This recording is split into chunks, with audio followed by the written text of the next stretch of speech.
Sir, इसने पहली बार देखा। मैं यहाँ से गुजर रहा था सर, तो बच्चे के रोने की आवाज सुनी। यहाँ आके देखा तो बच्चा रो रहा था और एक लाश पड़ी थी वहां, औरत की। रानी भाई बाहर लगे।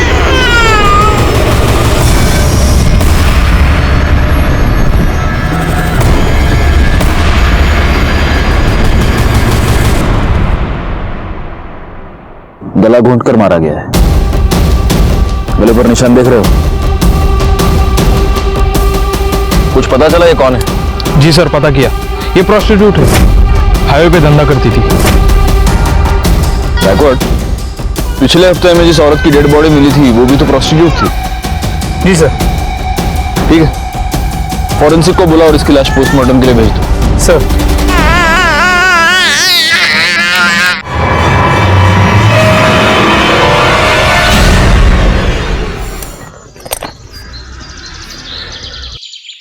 अपने पूरे करियर में मैंने ऐसे कई केसेस देखे हैं जहां जुर्म की वजह होती है जलन, या फिर लालच, या फिर बदले के लिए जुर्म किया जाता है, या फिर कभी कभी सिर्फ मजे लेने के लिए। नमस्कार, मैं inspector Rajesh Jadhav, crime petrol Dastak के आज के इस भाग में आपका स्वागत करता हूं। आज मैं आपको जिस केस के बारे में बताने जा रहा हूं, वहां जुर्म की वजह थी एक आदमी की सनक।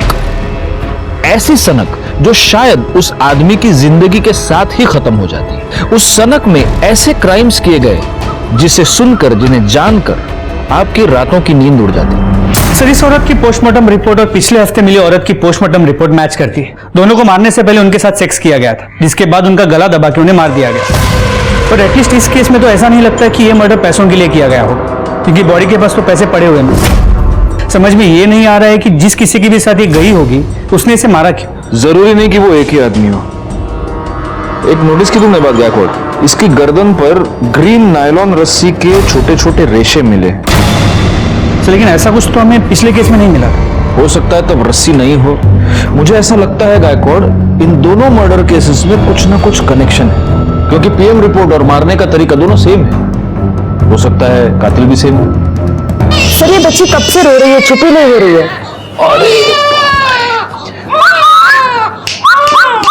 अरे ए सोनू, इकडे बघ, इकडे बघ, इकडे बघ। अरे अरे अरे हंसी। माँ की गोद की आदत पड़ गई है इसको।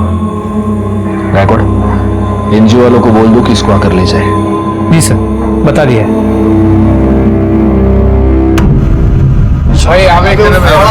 इधर दे।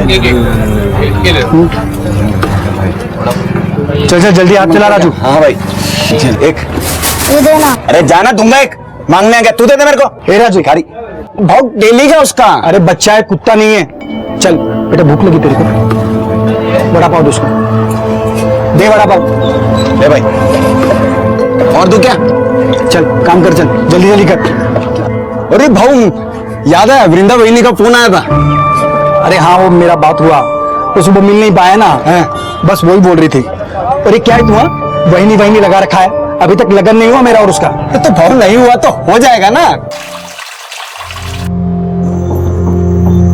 आई, जो महेश अंकल ने चॉकलेट दी थी ना, वो मुझे दो ना। चॉकलेट चाहिए तुझे?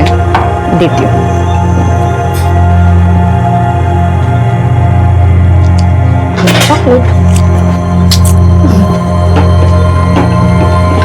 आजकल बहुत ख्याल रख रहा है तुम दोनों का महेश।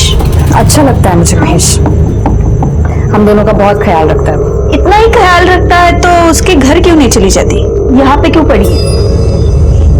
और वो महेश एक नंबर का गुंडा है, तुझसे शादी कभी नहीं करेगा। और यहाँ हमारे सर पे बैठने से अच्छा है तो ससुराल क्यों नहीं चली जाती? वहां जा, अपना और अपनी बेटी का हिस्सा मांग। अगर काय बोलती है तू? बहन है वो मेरी, यहाँ नहीं रहेगी तो कहाँ जाएगी? कहीं भी जाए, हमारे घर से निकल जाए, हमें चैन से जीने दे।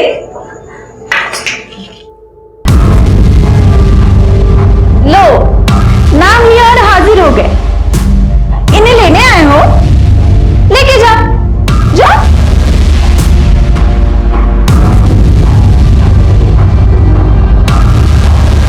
तू टेंशन मत ले, एक दिन लेने के लिए भी आएगा मैं।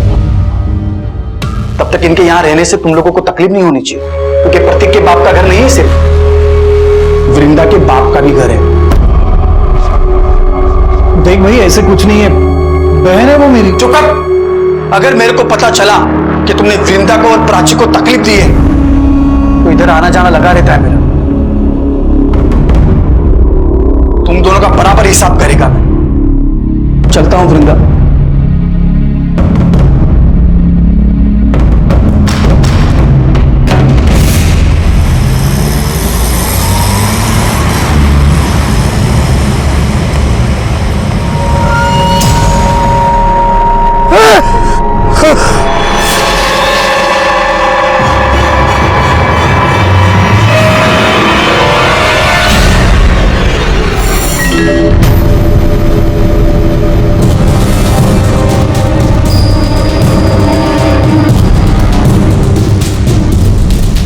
गले पर निशान देख रहे हो? इसको भी गला घोंट कर मार दिया गया। मतलब चांसेस है कि ये भी प्रोस्टिट्यूट हो सकती है। अगर ये है तो फिर ये कोई ऐसे सीरियल किलर का काम है जो सिर्फ प्रोस्टिट्यूट्स को अपना टारगेट बना रहा है। मगर वो इन्हें मार क्यों रहा है? क्या मोटिव हो सकता है?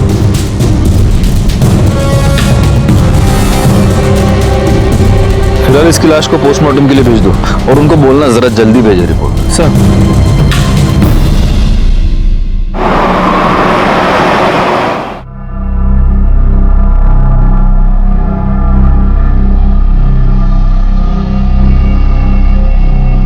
मंग्या की आई कह रही थी आज हाईवे पे एक और औरत की लाश मिली। चांदनी, हसीना और अब पिंकी। ऑफ कोर्स ये इनके असली नाम तो नहीं होंगे। 3 प्रोस्टिट्यूट्स का मर्डर हुआ है और वो भी हाईवे पर जहां कोई सीसीटीवी कैमरा नहीं है। बहुत ही प्लानिंग से ये सब कर रहा है गायकवाड़।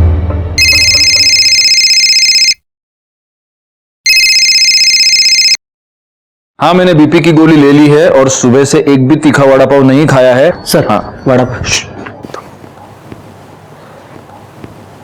हाँ, टीवी क्या है टीवी पे? हाँ, रुको रुको देखता हूं। हाईवे पर एक के बाद एक 3 देह व्यापार में लिप्त औरतों की लाश मिली है। कातिल बड़े ही चालाकी से अपने काम को अंजाम दे रहा है। पुलिस हाथ पर हाथ धरे बैठी है। तकरीबन 10 दिनों में 3 औरतों का कत्ल हुआ है और पुलिस है कि उनके कान पर जूं तक नहीं रेंग रही है। मैं कैमरामैन आकाश के साथ लाइक खान। काम संभली है जबड़ी। चलो चलो। टीवी बख्तर। शोभा, ये बताने के लिए फोन किया तुमने मुझे? अरे बाबा, रिपोर्टर अपना काम कर रहा है, मैं अपना काम कर रहा हूं। हाँ चलो, रखो फोन अभी।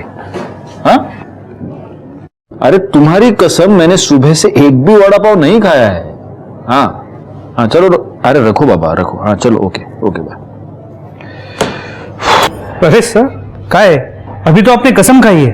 हाँ तो सुबह से एक भी वड़ा पाव नहीं खाया, अच्छी कसम खाई है मैंने, अभी खा रहा हूँ। सर, हाँ, पिंकी की पोस्टमार्टम रिपोर्ट। सर, फिर से वही, मारने से पहले उसके साथ सेक्स किया गया था और गले पे ग्रीन नायलॉन की रस्सी के रेशे मिले। मतलब मर्डर वेपन एक ही है, ग्रीन नायलॉन की रस्सी। एक काम करो, हाईवे पर सिविल में पेट्रोलिंग बढ़ा दो, इससे पहले वो किसी और का खून करे हमें उसे पकड़ना ही होगा। तू भड़क क्यों रहा है? अरे भड़कू नहीं तो और क्या करूं? तू काम पे लगी और मेरे को मालूम तक नहीं। अरे मैं तुझे बताने वाली थी, तुम्हें छुपाकर नौकरी थोड़ी करती मैं। अरे मेरे को ये समझ में नहीं आ रहा कि तेरे को नौकरी क्यों करनी है? तेरे को देता है ना मैं सब, तेरी बेटी का भी ख्याल रखता है मैं। मुझे पता है कि तू ख्याल रखता है, लेकिन मैं नौकरी प्राची के लिए कर रही हूँ। जिधर पे तू काम पे लगी उधर का सेट कैसा है? अरे अच्छा आदमी है वो, तू परेशान मत हो। अच्छा मुझे लेट हो रहा है, मैं चलती हूँ, ठीक है? ठीक है। ये देखिए मैडम, ये बहुत प्यारी साड़ी है जी।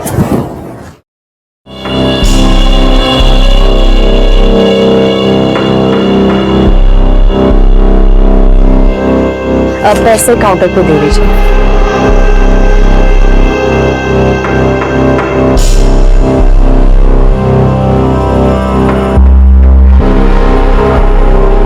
एक बात कहूं? जी? वो साड़ी तो कस्टमर ले गई, लेकिन वो साड़ी जब तुम अपने बदन पर ला कर दिखा रही थी ना, तो देखा मैंने, बहुत खूबसूरत दिख रही थी।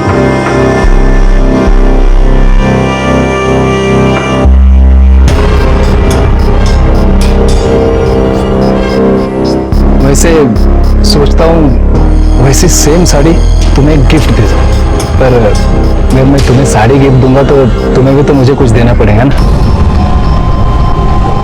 समझ रहे हो ना? पगार भी बढ़ा दूंगा।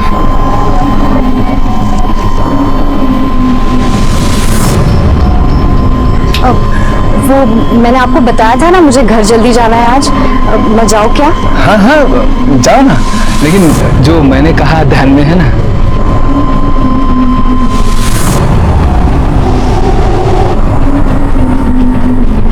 महेश, कितने बार बताऊं मैं तुम्हें, उस सेठ के साथ मेरा कोई चक्कर नहीं है। मैं बस अपने काम से काम रखती हूँ। देखा तेरा काम से काम में कैसे दांत फाड़ फाड़ के हंस रही थी तू। ऐसा कुछ नहीं है महेश। वो खुश था क्योंकि मैंने आज सेल अच्छी की थी। वो बस मेरी तारीफ कर रहा था। देख, तू अगर मेरे को धोखा देगी ना तो मैं महेश, मैं तुम्हें धोखा क्यों दूंगी? मैं हमेशा तुम्हारे साथ रहूंगी, कहीं छोड़ के नहीं जाऊंगी तुम्हें। सच्ची? हाँ।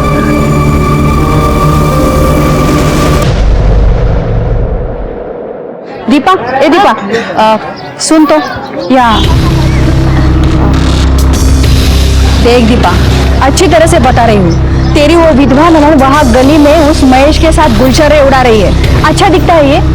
आखिरी बार समझा रही हो? ये सब यहाँ नहीं चलेगा, अच्छे से समझा दो उसको। बहुत हो गया अभी, और नहीं सहन कर सकती मैं। बहुत सहन कर नहीं। दीपा, अरे मेरी बात सुनो, इतनी छोटी बच्ची लेके कहाँ जाएगी ये? जहाँ जाना है जाए, और वो है ना उसका यार महेश, वो देख लेगा। दीपा मेरी भांजी है वो। चलो बेटा, हो गया। अरे वो छोटी बच्ची है।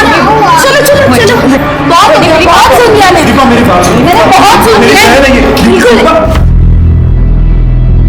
दीपा,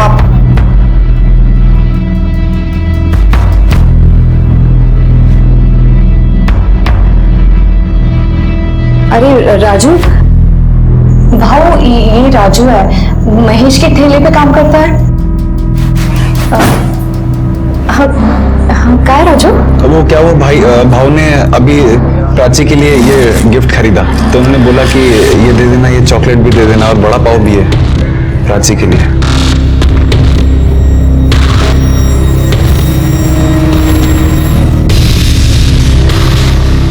मैं चलता हूँ।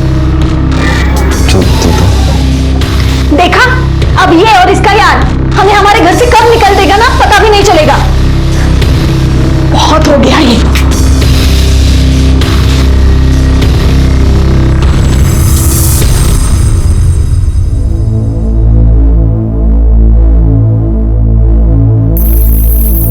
देखा है वृंदा को? अरे क्या हुआ, ऐसा चुप क्यों है? कुछ हुआ क्या? अरे बोल ना, कुछ हुआ क्या? भाव, वृंदा बहनी के साथ कुछ ठीक नहीं हो रहा उस घर में।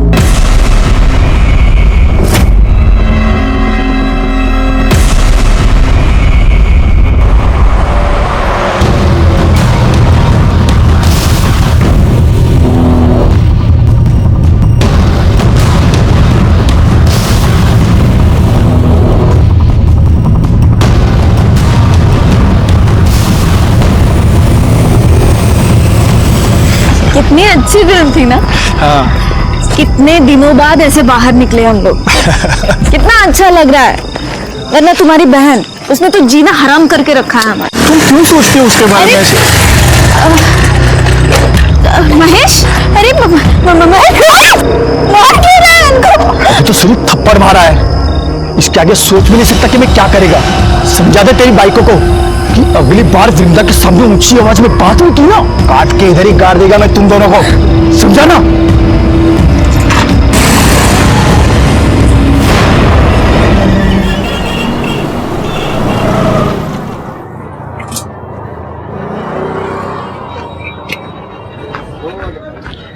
क्या भाव, क्या बात है? हाँ, आज आप इतनी जल्दी आ गए सुबह सुबह? अरे दिन में काम से जाना है, सोचा जल्दी जाके गाड़ी लगा देता हूँ, लेकिन देखना गाय गाय में पूरा तेल गिर गया। अरे भाव, बिंदास जाओ। अरे आप बिंदास जाओ, मैं संभाल लेगा, जाओ। पक्का संभाल लेगा ना? भाव आप बिंदास जाओ, मैं संभाल लेगा सब कुछ। दो। ठीक है।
वालों को इन्फॉर्म करो कि बच्चे को लेकर गए।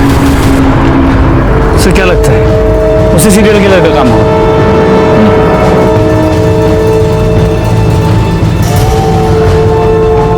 या तो वो हमसे 2 कदम आगे चल रहा है या हम बहुत स्लो है।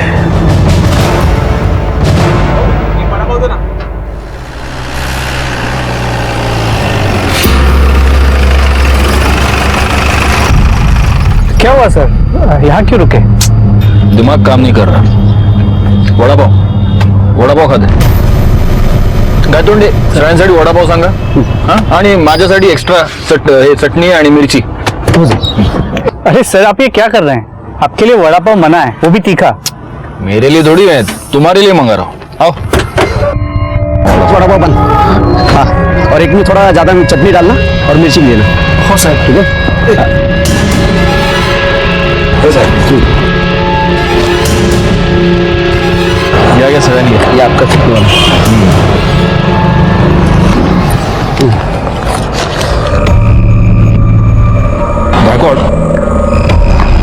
इस औरत के गले पर जो रस्सी के निशान थे उसमें भी अगर हमें वो ग्रीन रस्सी के ट्रेसेस मिलते हैं और अगर इस औरत के साथ भी मारने से पहले सेक्स किया गया है तो ये कंफर्म उसी सीरियल किलर का काम है। और शायद इस सीरियल किलर को पता चल गया कि हमने ये सायन पनवेल हाईवे पे पेट्रोलिंग बढ़ा दी, इसलिए उसने अपना अगला शिकार ये पनवेल खपोली हाईवे पे ढूंढा है। लेकिन अगर ऐसा है तो इसका मतलब ये कि वो आदमी यहीं का आसपास का लोकल आदमी है, इसीलिए उसे हमारी हर मूव के बारे में पता चलता। पैसे दिले? तो सर चलो चलो बैठो बैठो।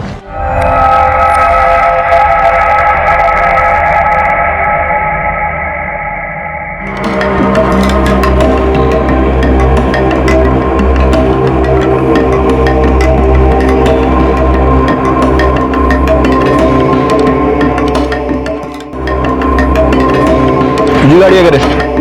हो साहब। पावती है ना साहब?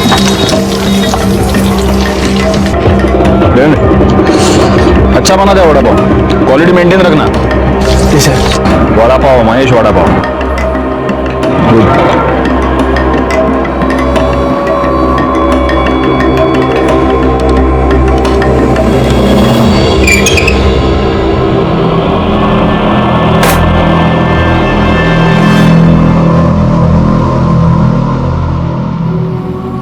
आज फिर तो किसी को मार दिया? हाँ, सबको मार देगा मैं, सबको मार देगा मैं। बस कर अब, बहुत हो चुका। किसी को नहीं छोड़ेगा मैं, सबको खत्म कर देगा मैं। चला।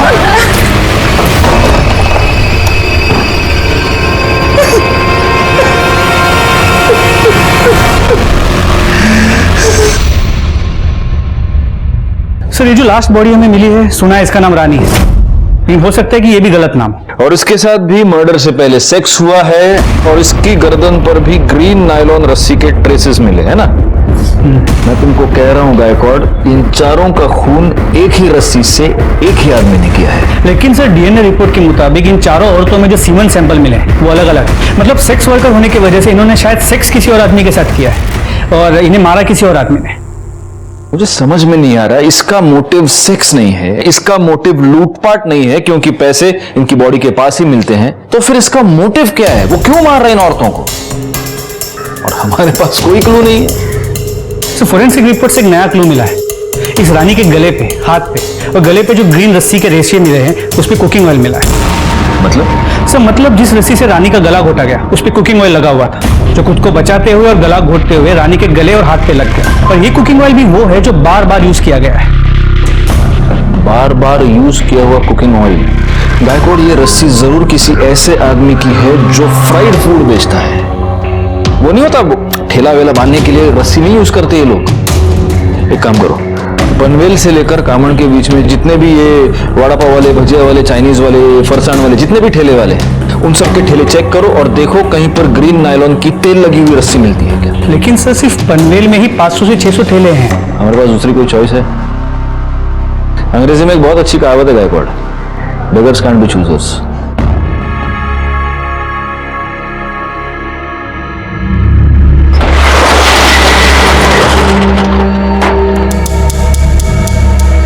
शटर क्यों बंद किया? तुमने तो कहा था ना कि बदले में कुछ दोगे, तो अब ना मत करना।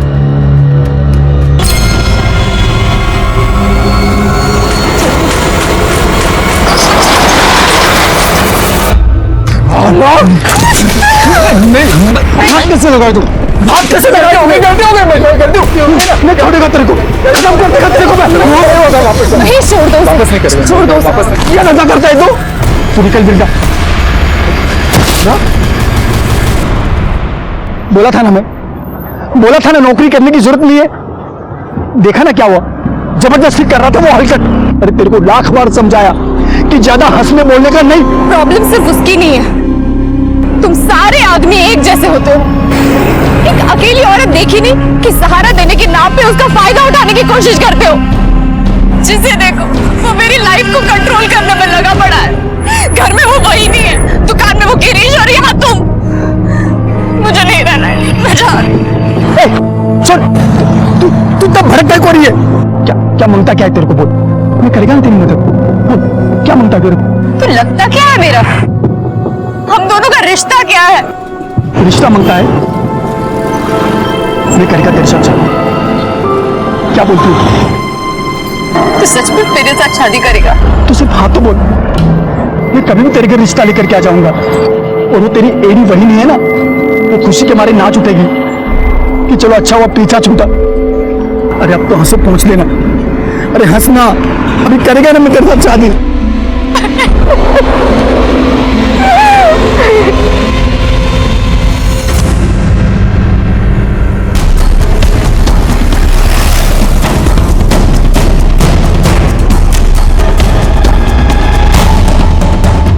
ये रस्सी कहाँ से आई तुम्हारे पास? साहब वो मैंने कुछ दिन पहले खरीदी थी। प्लास्टिक बांधना पड़ता है ना, नहीं तो बारिश में पानी अंदर आ जाता है, इसलिए। शिरके, जी सर। ग्रीन नायलॉन की रस्सी ढूंढनी है, पीली नहीं। Okay sir. साहब मैं तो इधर भाखड़े पर ही था, ये रस्सी तो बहुत पुराना हो गया है, मेरे को नया लेने का था। कहीं ऐसा ना हो कि अभी बांधा और अभी टूट जाए। उसमें से थोड़ा सैंपल के लिए हम लेके जा रहे हैं, ठीक है? ठीक है साहब। सर हम लोग यहाँ तक आए हैं तो जादव सर के लिए एक महेश का वड़ा पाव लेते हैं, चटनी डाल के। ठीक है, चलेगा। गौली, शिरके, तुम लोग बाकी की दुकानें चेक करो।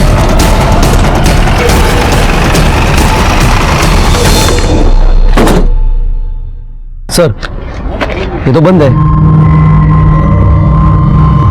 किसे? ये महेश किधर गया? बंद किया? साहब महेश भाऊ ने आज जल्दी बंद किया, उनको किधर काम से जाना था आज। बहुत ज्यादा प्रेशर बना था हम पर इस केस को सॉल्व करने का। समझ नहीं आ रहा था क्या करें, क्योंकि इस केस में कोई भी सॉलिड लीड नहीं थी हमारे पास। कहने को इंफॉर्मेशन तो बहुत थी, लेकिन उसके आधार पर किसी भी नतीजे पर पहुंचना मुश्किल था, सिवाय इसके कि एक सीरियल किलर था जो हाईवे पर एक के बाद एक सेक्स वर्कर्स का खून कर रहा था। और तभी एक ऐसी घटना घटी जो इस प्रोस्टिट्यूट वाले एंगल से अलग थी।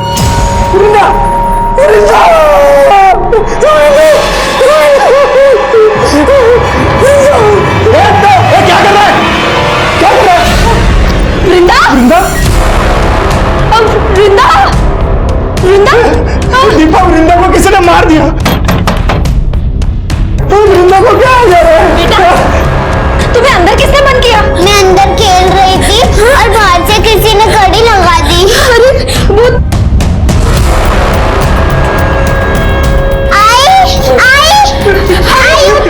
आई को क्या हो गया? आई को महेश ने मारा होगा। महेश ने कुत्ता को मार दिया। अरे कोई आओ, अरे आओ, देखो क्या हुआ। अरे महेश ने मार दिया वृंदा को। अरे तुम देख क्या रहे हो? फोन लगाओ पुलिस को। अरे महेश ने मार दिया वृंदा को, उसको देखो। पुलिस को फोन करो। Hello police station.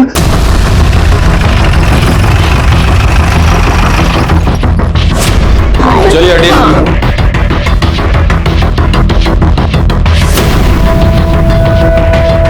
इनको बाहर निकालो सर, जरा आप भी पीछे हो जाइए।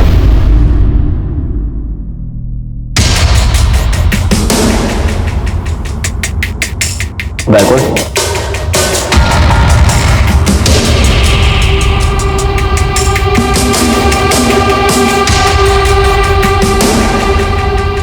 एक काम करो बैकवर्ड। पंचनामा करो और बॉडी को पोस्टमार्टम के लिए भेज दो और फॉरेंसिक टीम को भी बुला लो।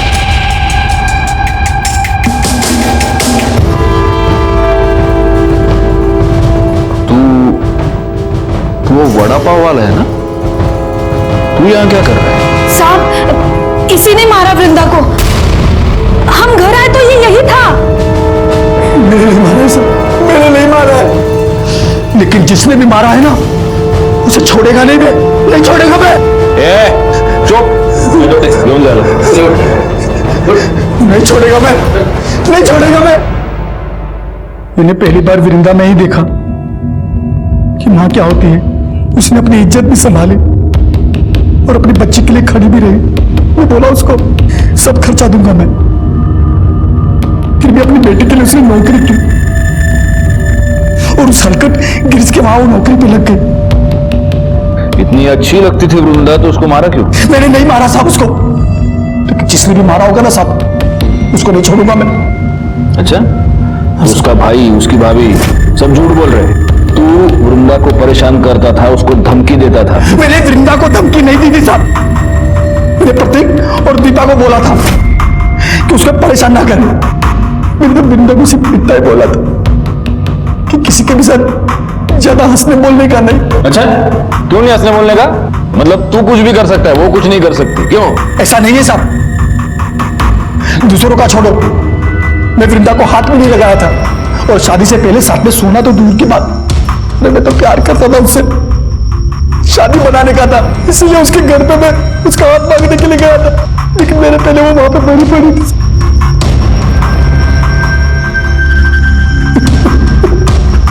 हाथ मांगने गया था? हाँ साहब, करीब 2 बजे के आसपास वृंदा का मेरे को फोन आया था। हाँ हेलो महेश, आज तुम शाम को 4 बजे घर आ सकते हो? अरे शाम को कैसे आएगा मैं, इधर धंधा कौन संभालेगा? शादी की बात करने के लिए तुम एक दिन जल्दी दुकान बंद नहीं कर सकते? क्या तुम मेरे को शादी के लिए बुला रही है? मैं गाड़ी बंद करके घर गया, कपड़ा बदली किया, उसके घर के लिए निकला। जब घर जाके देखा तो वो पहले से मरी पड़ी थी साहब। कितने बजे पहुंचा उसके घर? 4 बजे पहुंचा होगा साहब, तब तक वो मर चुकी थी। मैंने कुछ नहीं किया साहब, आपको पूछना है तो राजू से पूछ लो साहब। चल चल, मैंने मान लिया कि तूने वृंदा को नहीं मारा। किसने मारा? उसके भाई और भाभी ने मारा होगा साहब, क्योंकि उनको लगने लगा था कि वृंदा उन पे बोझ बनती चली जा रही है, और उन दोनों ने भी नहीं मारा होगा ना साहब, तो उस हरकत गिरीश ने मारा होगा उसे। सर ऐसी कोई बात नहीं, किसी ने आपको मेरे बारे में गलत बोला है, मैं उससे बहुत अच्छे से बात करता था।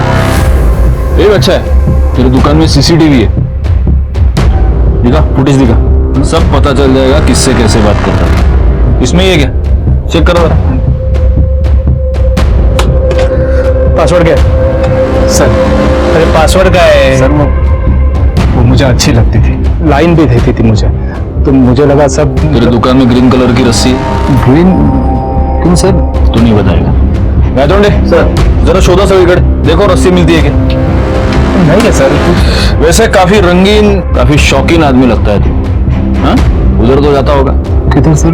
उधर प्रोस्टिट्यूट्स के पास। अरे नहीं सर, मैं वैसा आदमी नहीं हूँ। वैसा आदमी नहीं है? नहीं सर। तो वैसा आदमी है? हाँ, मतलब 1-2 बार गया हूँ। हाँ, 1-2 बार गया है, और वहां जाने के बाद उनका खून भी किया है। सिर्फ 4 को मारा है, और को भी मारा? अरे नहीं सर, मैंने किसी को नहीं मारा है। सब पता चल जाएगा। गायतोंडे सर, सापड़ लेगा? नहीं सर, दुकान चेक कर लिए और काउंटर भी देख लिए, कहीं ग्रीन कलर की रस्सी नहीं मिली। बोला ना सर, नहीं है सर कुछ। ठीक है, चला। तो इसे नहीं बताएगा, तेरे को है ना एक दिन हमारे यहाँ पे बुला के पूछूंगा। सर, एक बार रस्सी के लिए इस महेश के वड़ा पाव के स्टॉल को चेक कर लेता हूँ। कर लो। पूरी गाड़ी को अच्छे से चेक करो, देखो ग्रीन रस्सी मिलती है क्या।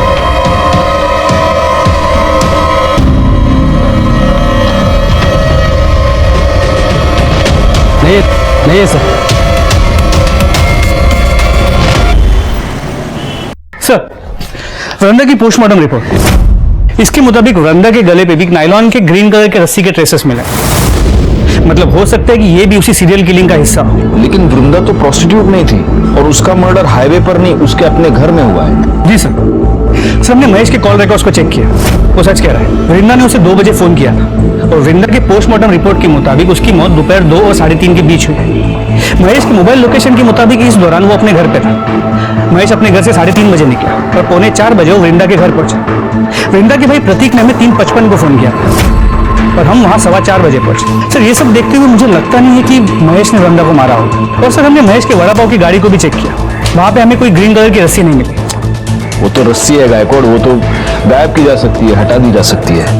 एक काम करो, महेश के साथ वो जो लड़का काम करता है उसको उठाओ, वो हमें बताएगा वहां रस्सी थी या नहीं, और अगर थी तो अब कहाँ है। साहब महेश भाऊ तो बहुत अच्छे आदमी है साहब, कितना मदद किया, मेरा काम दिया, मेरे को खोल दिया इधर मेरे को, मैं उनकी वजह से हूँ यहाँ पर। अरे लेकिन एक बात बता, ये तेरा महेश भाऊ दिमाग से एकदम सटका हुआ आदमी है, कितना गुस्सा आता है उसको। अभी देखना, गुस्से गुस्से में मार दिया ना वृंदा को। साहब महेश भाऊ नहीं मार सकते वृंदा वहीनी को साहब, मतलब वो तो उल्टा चाहते थे उनको, ऐसा मतलब प्यार करते थे। कितना कुछ किया उन्होंने उनके लिए, मैंने देखा मेरे सामने कितना कुछ किया, कितना कौन का। हाँ मैंने देखा। ठीक है जा तू। अरे राजू सुन, इधर आना, इधर। हाँ साहब। मेरे को एक बात बता, उस दिन गाड़ी बंद करके तू किधर गया था? मैं अपनी खोली में गया साहब, बंद किया, खोली में चला गया। तो रस्सी लेके गया तू? रस्सी? ऐसे घबरा क्यों रहा है? मेरे को रस्सी के बारे में पूछ रहा हूँ, सांप के बारे में नहीं पूछ रहा। नहीं घबरा नहीं रहा साहब मैं। कौन सी रस्सी?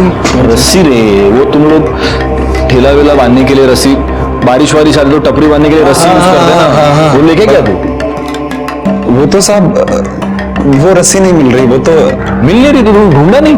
मैं पूछा साहब आसपास के, मैंने दुकान वाले से भी पूछा, मैंने ठेला लगाते हैं ना उनसे पूछा, मैंने किसी को मालूम ही नहीं साहब रस्सी कहाँ गई। क्या बात कर रहा है गायकवाड़, एक गरीब आदमी की रस्सी गायब हो गई, क्या कर रहे हो गायतोंडे? रस्सी गली, चल ठीक है देखते। ये जरूर हमसे कुछ छुपा रहा है। एक काम करो, 24 घंटे तावड़े को उसके पीछे लगा दो और तब तक इस रस्सी के बारे में महेश से पूछते। रस्सी तो गाड़ी में होंगी ना साहब, उधर ही तो थी। तुझी गाड़ी चेक के लिए हमें क्या नहीं है साहब? उधर ही थी, मैंने कल सुबह ही देखा था, उधर ही पड़ी थी गाड़ी में। पक्का उधर ही थी? हाँ साहब, लेकिन आप लोग मेरे से रस्सी के बारे में क्यों पूछ रहे हो साहब? रस्सी पे तेल गिरा था। अभी साहब इतना फ्राई करते तो रस्सी पे तेल तो गिरेगा ना साहब।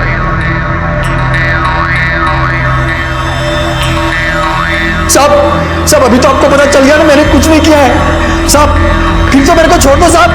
और साहब मैंने कुछ नहीं किया है साहब। सर गिरीश के कॉल रिकॉर्ड्स। सर इस कॉल रिकॉर्ड के मुताबिक वृंदा के मर्डर के वक्त, मतलब दोपहर को 3:20 से 3:35 के बीच, ये गिरीश वृंदा के घर के आसपास ही था। उतला देना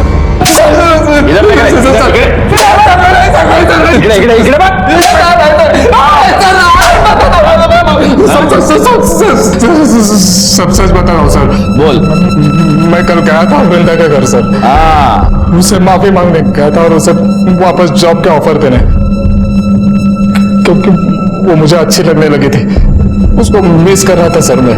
पर मैं जब उसके घर के पास पहुंचा तो मैंने एक आदमी को वहां से भागते हुए देखा। दरवाजा खुला था सर, जब मैं अंदर गया तो देखा वृंदा जमीन पर मरी पड़ी है। मैं बहुत डर गया था सर, इसीलिए पहले झूठ बोला। मिर्ची लेके आओ, मिर्ची। ये अभी मिर्ची खा के ही सच बोलेगा। अरे सर आप मिर्ची क्या, मुझे गोली भी मारेंगे तो मैं यही बोलूंगा सर, क्योंकि यही सच है। तूने किसी को भागते हुए देखा? किसको देखा? हाँ वही आदमी था जिसने तेरे साथ झगड़ा किया था वृंदा के ऊपर से? नहीं सर, कोई दूसरा था। अरे दिखता कैसे था बोलना? सर 24-25 साल का आदमी था, लंबी नाक की पतली दाढ़ी थी सर, दुबला पतला था। ये था? हाँ सर यही था।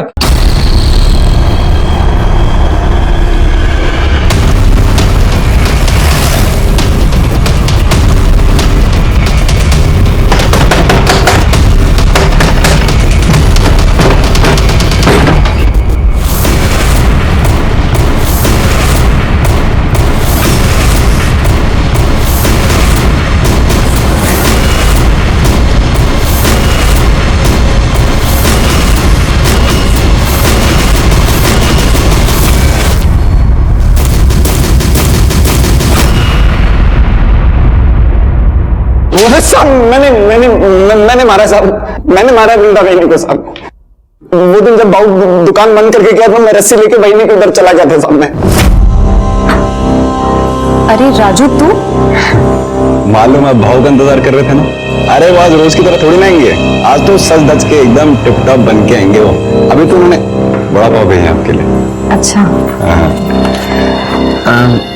भला एक गिलास पानी दे ना। देते हैं, आती है ना।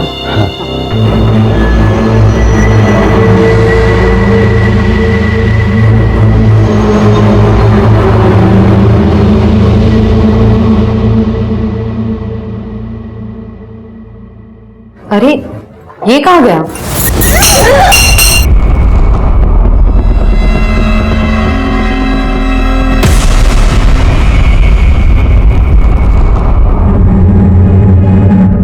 क्यों मारा वृंदा को? साहब मेरे को मालूम था साहब कि महेश भाई के आगे पीछे कोई नहीं है साहब। तो मेरे को लगा कि अगर महेश भाई वृंदा बहनी के खून के इल्जाम में अंदर हो गए तो पूरा ठेला मेरा हो जाएगा साहब। चल ठीक है, मैंने मान लिया वृंदा को तूने ये वड़ा पाव की गाड़ी की लालच में मारा।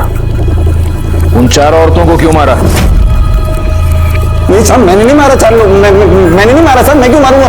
झूठ बोल रहा है। अरे साहब मैं झूठ नहीं बोल रहा, मैं तो सच बोल रहा हूँ। मैं एक भाव में मारा। मेरे को मालूम है साहब, वो रस्सी लेके हमेशा जाते थे सर किधर को भी। मैं सोचता था किधर जा रहे रस्सी लेकर, एक दिन तेल गिर गया उसके ऊपर। साहब वो निकले, मैं उनके पीछे पीछे गया, मैंने अपनी आंखों से देखा था। उस दिन मेरे को मालूम चला साहब कि हाईवे पे जितनी भी धंधे वाली मरी है उनको भाव ने मारा।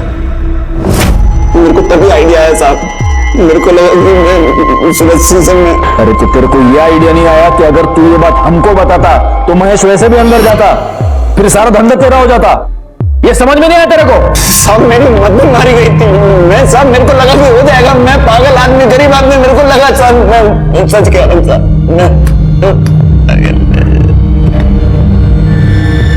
महेश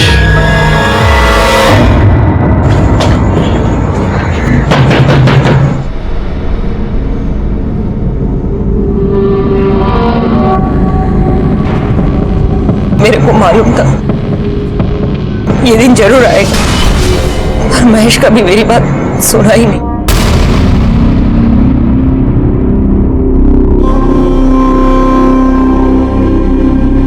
इसका मतलब आप ये जानते हैं कि हाईवे पर जिन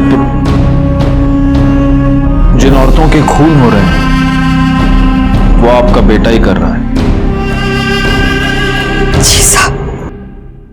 तो आपने ये बात कभी पुलिस को बताई क्यों नहीं? अब बेटा है मेरा, मैं कैसे बता दे?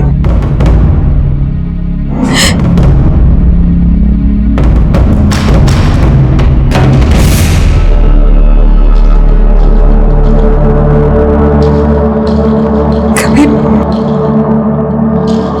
मैं भी इनमें से इसको मालूम चल गया,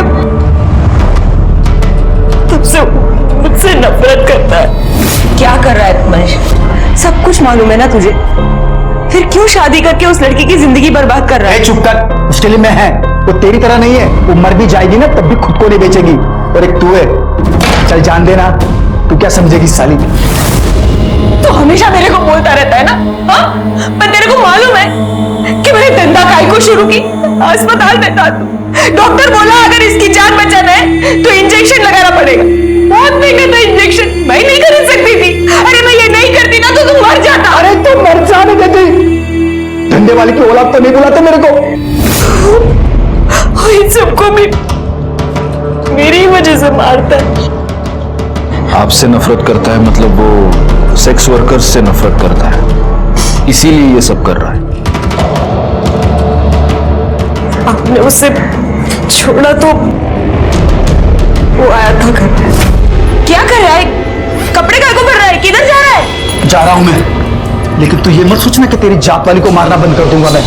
जब भी कभी मेरे को लगेगा ना कि पुलिस मेरे तक पहुंचने वाली है तो उससे पहले तेरे को पक्का मारेगा मैं। तू आखिरी होगी।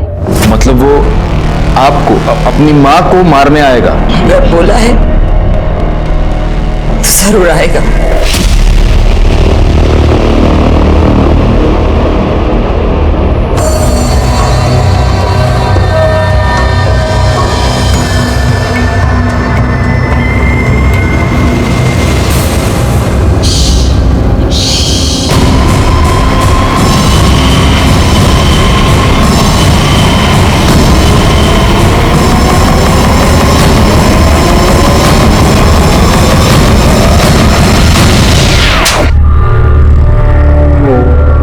18 साल का हुआ जब मेरे को मालूम पड़ा कि मेरी आई क्या काम करती है। तुझे पता है तेरी आई क्या काम करती है? तेरे घर पे कपड़े और खाना लाने के लिए पैसे कहाँ से आते कभी सोचा है? क्योंकि तेरे तो बाबा भी नहीं है। मुझे इतना पता है कि मेरी आई काम करती है, तो वो काम करके जाते होंगे। देखना है तुझे? चल तुझे दिखाता हूँ।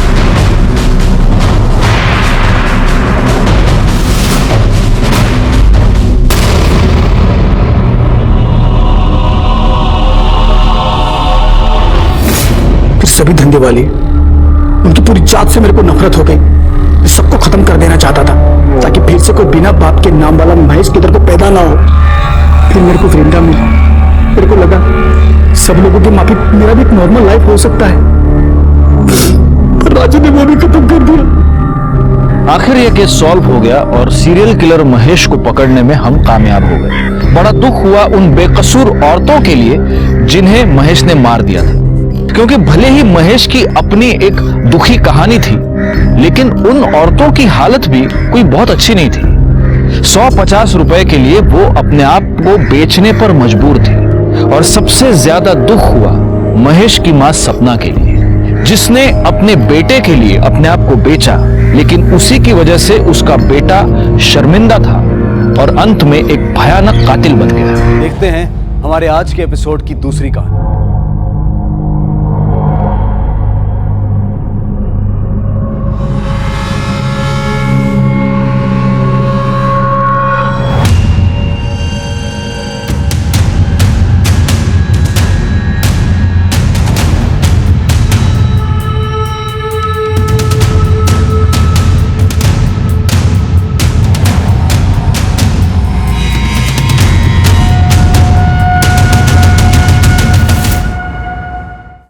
नमस्कार, मैं senior inspector Himanshu Rawat crime petrol Dastak में आपका स्वागत करता हूं। एक बहुत ही खतरनाक केस आया था हमारे पास।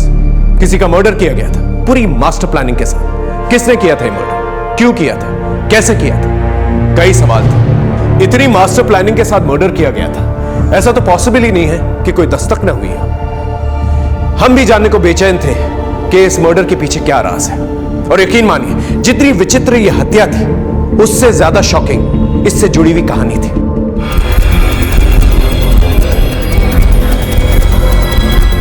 The number you are trying to call is currently not reachable.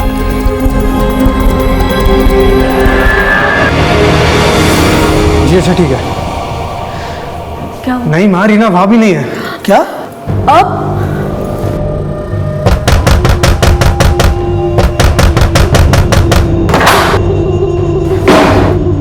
Reena? अरे रीना क्या हुआ सर? अरे किसने किया ये सब? अरे कुछ बताओगे तुम? सर मैं काम से वापस लौट रहा था तो रीना मुझे इस हालत में मिली।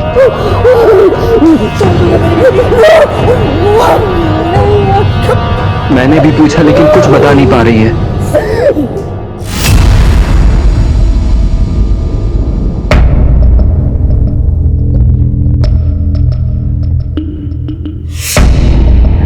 ये जो कुछ भी हुआ है इसकी खबर किसी को नहीं होनी चाहिए। मैं अगले हफ्ते रीना की शादी करवा दूंगा। बदनामी की ये कहानी इस 4 दीवारी के अंदर ही रहनी चाहिए।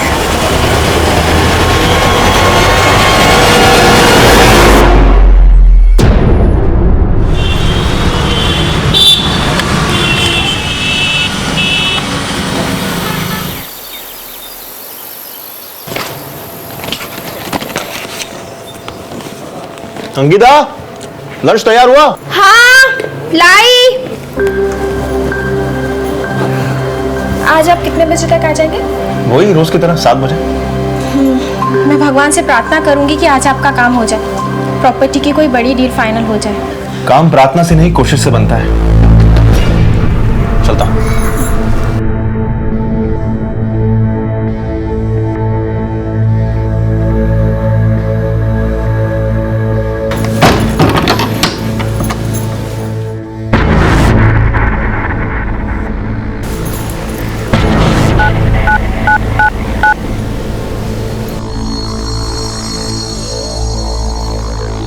वो चले गए हैं, आ जाओ।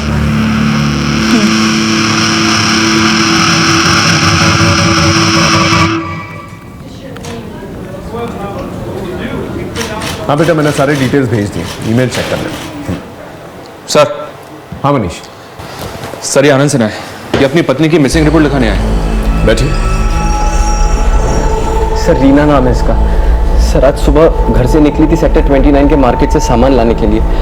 जब काफी देर तक नहीं लौटी और मैंने कई बार कॉल किया तो उसका फोन स्विच ऑफ आ रहा है। दोस्तों और परिवार वालों से पूछताछ की? सर हमारा कोई दोस्त है ही नहीं। क्या मतलब? कहां से आप? कटवाल गांव। सर रीना का अतीत बड़ा ही अशांत रहा है। कुछ साल पहले रीना के परिवार में आपसी दुश्मनी के कारण रीना का रेप हुआ था।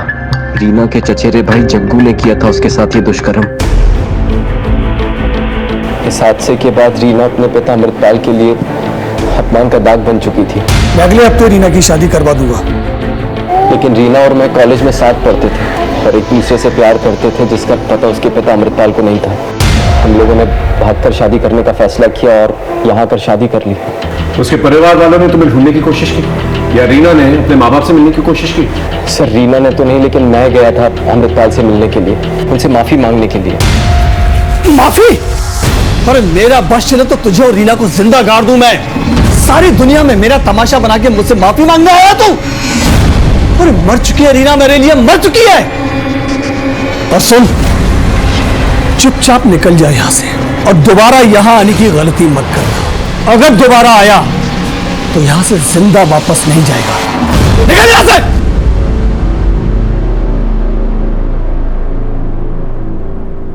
तुम्हारी फैमिली का क्या? उनसे मेलजोल है? सर इस हादसे के पहले ही मेरी माँ रीना को पसंद नहीं करती थी। क्यों? दरअसल रीना को बैडमिंटन खेलने का शौक था। मेरा मैच मिस कर दिया तुमने। सॉरी, अगला मैच पक्का देखूंगा, प्रॉमिस।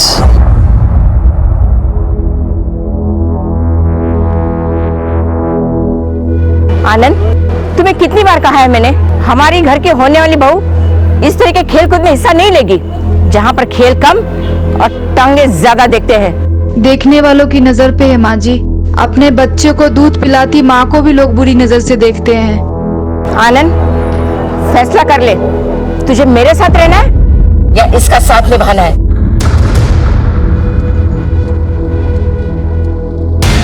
इनसे रीना का मोबाइल नंबर लेके लास्ट लोकेशन ट्रेस करो और मोबाइल की डिटेल्स निकालो। जी। आप चिंता मत कीजिए, हम इंक्वायरी शुरू करते हैं। Thank you sir.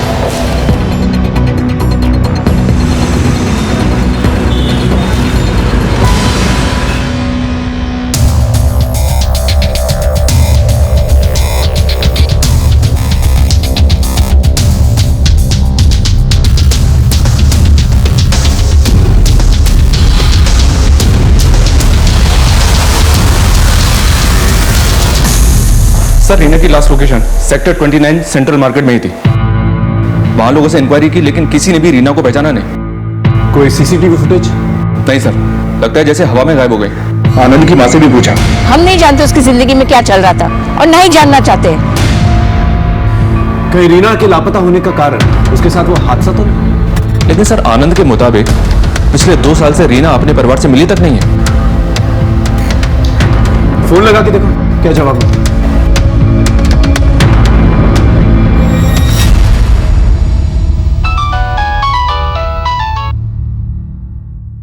Hello, Reena के पिता अमृतपाल बोल रहे हैं?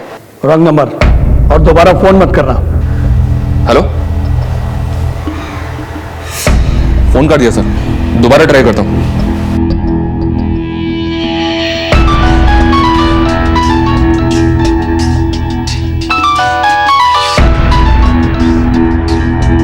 देखिए, मैं गाजियाबाद पुलिस स्टेशन से पीएसआई मनीष सिंह बोल रहा हूं। आपकी बेटी रीना के गायब होने की रिपोर्ट लिखवाई है उसके पति आनंद ने। कुछ पता है आपको इसके बारे में? मैंने कहा ना, मुझे कुछ नहीं पता और ना पता करना है। आदमी काफी टेढ़ा लग रहा है सर। टेढ़ा होने का रीजन है उसके पास? सर, कहीं ऐसा तो नहीं कि रीना का किसी के साथ अफेयर था और इसी चक्कर में कहीं भाग गई? हो सकता है। अभी फिलहाल किसी भी पॉसिबिलिटी को रूल आउट नहीं किया जा सकता मनीष। रीना की कॉल रिकॉर्ड निकालो, रीना और आनंद के रिलेशनशिप के बारे में भी पता करो, बाद में उसके परिवार तक जाता है। ठीक है सर।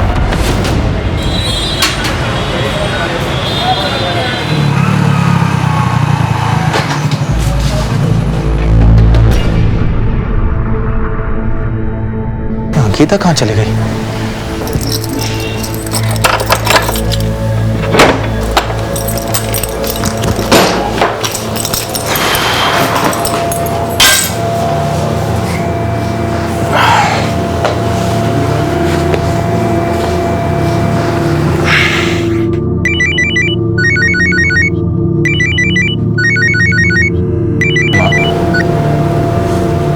हाँ माँ बोलिए। अरे कहाँ था तू? कब से फोन लगा रही हूँ तेरा। अंकिता कहाँ है? 2 घंटे हो गए फोन नहीं उठा रही। सब ठीक तो है ना बेटा? हाँ माँ सब कुछ ठीक है। वो अंकिता बाजार गई होगी। काम कैसा चल रहा है तेरा? बस ठीक चल रहा है माँ, थोड़ा समय जाएगा संभालने में।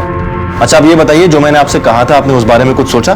मेरा जवाब तुझे पता है। मेरा इरादा कोई नहीं बदल सकता।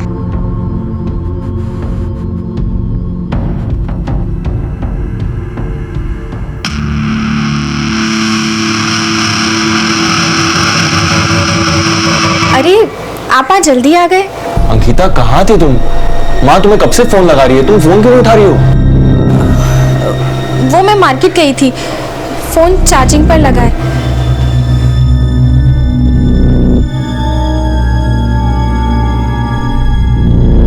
साहब आनंद और रीना यहाँ 2 साल पहले रहने आए थे। वैसे तो दोनों खुशहाल ही रहते थे, लेकिन बच्चे के पैदा होने के बाद दोनों लड़ने झगड़ने लगे थे। चुप, एकदम चुप, बहुत जुबान चलने लगी है तेरी। साहब आनंद रात को बीवी से झगड़ा करके जाता था और सुबह में नशे की हालत में आता था। पैसों का भी प्रॉब्लम चल रहा था।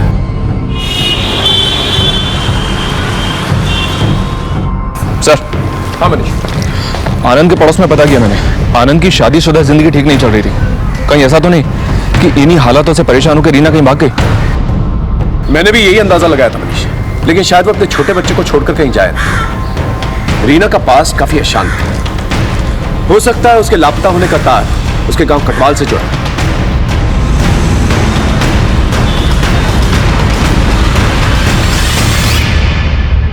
रीना का घर यही है? जी बाबा, पुलिस आई है। पूछो उनसे क्या काम है। कहना है केस के सिलसिले में पूछताछ करनी है। अगर वक्त नहीं है तो समन्स भेज के थाने बुलवा लेते हैं। मैंने आपसे फोन पे ही कहा था कि रीना से ना तो मेरा कोई रिश्ता है और ना ही कोई लेना देना। क्या हुआ रीना को? कालिक पोती थी रीना ने हमारे परिवार के मुंह पर। जग्गू ने उसके साथ जो कुछ भी किया, उसके बाद मैंने उसके लिए एक बहुत अच्छा रिश्ता तय किया था, लेकिन रीना मेरे नाक के नीचे मेरे ही टुकड़ों पर पलने वाले एक मामूली से आदमी आनंद के साथ भाग गई। इतना सब होने के बावजूद आनंद ने रीना को अपना लिया, उससे शादी भी कर ली। वो तो आपके पास माफी भी मांगने आया था। आनंद, उसकी बातों पर भरोसा मत करना। वो मेरे पास माफी मांगने नहीं, जायदाद में हिस्सा मांगने आया था। अगर सीधी तरह से आपने रीना को उसका हिस्सा नहीं दिया ना, तो मुझे कोर्ट जाना पड़ेगा। हाँ, अगर आप रीना को अपनाना नहीं चाहते तो मत अपनाओ, लेकिन उसे उसका हिस्सा तो देना पड़ेगा। अच्छा, तू कोर्ट जाएगा? जा, मुझे जो देना था वो दे चुका हूं। अब तुझे इस घर से सिवाय बेइज्जती के और कुछ नहीं मिलेगा। हम यहाँ रीना की मिसिंग कंप्लेंट की तफ्तीश करने हैं। क्या आप लोग में से कोई जानता है कि रीना कहाँ है? एक बार चली गई सो चली गई, पलट के वापस नहीं आई सर। ठीक है, जैसे आप लोगों को कुछ पता चलता है हमें बताइएगा।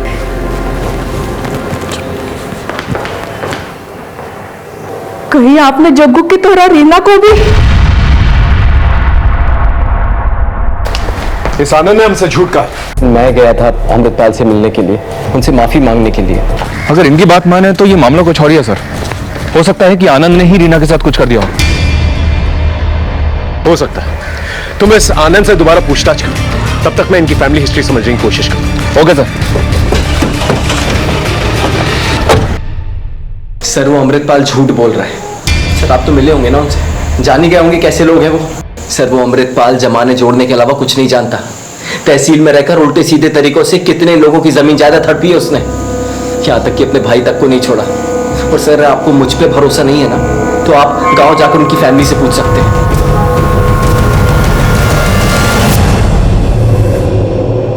साहब, अमृतपाल ने हमें बर्बाद कर दिया था। सारी उपजाऊ जमीन उसने अपने नाम पे कर ली थी और सारी बंजर जमीन उसने हमारे लिए छोड़ दी। इस बात को लेकर जब मेरे बेटे जगन्नाथ ने आवाज उठाई तो अपनी ही बेटी के बलात्कार की झूठी केस में उसे फंसा दिया। मुझे आज भी याद है।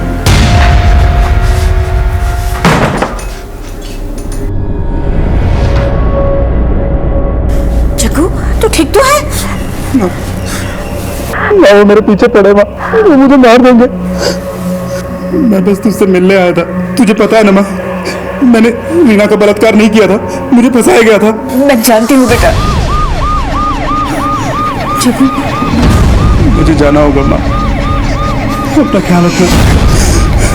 चक्कू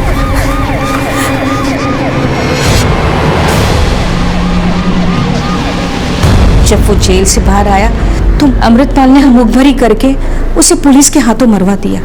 हम पुलिस वाले कानून के दायरे में रह के काम करते हैं और पहले गोली आपके बेटे ने चलाई थी। खैर हम इस बारे में बात नहीं कर रहे हैं। हम आपकी भतीजी रीना उसकी खोज कर रहे हैं। उसके बारे में कुछ पता है आपको? रीना बहुत अच्छी लड़की थी, सारे उसे बहुत पसंद करते थे।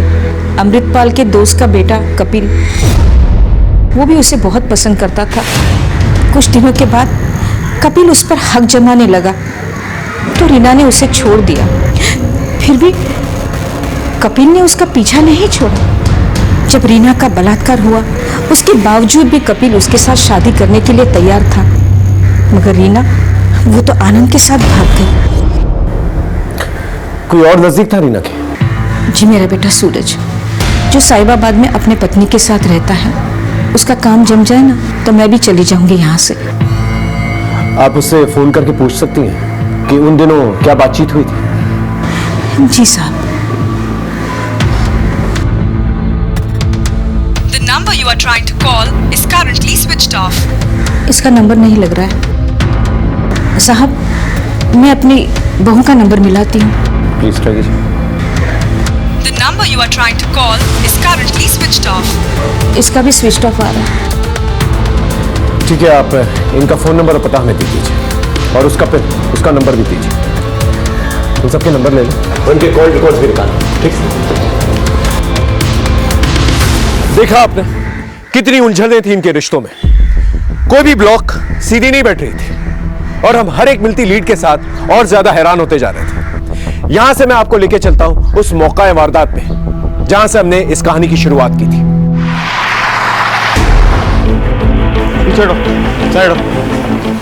फोन किसने किया था? सर मैंने फोन किया था आपको। हाँ बोलिए। साहब मैं अपनी सहेली अंकिता से मिलने आई थी। आई तो देखी दरवाजा खुला पड़ा था, अंदर जाके देखी सारा सामान बिखरा पड़ा था और घर में भी कोई नहीं है सर। लेकिन सर एक बात मुझे बहुत खटकी। चलिए मैं आपको दिखाती हूँ।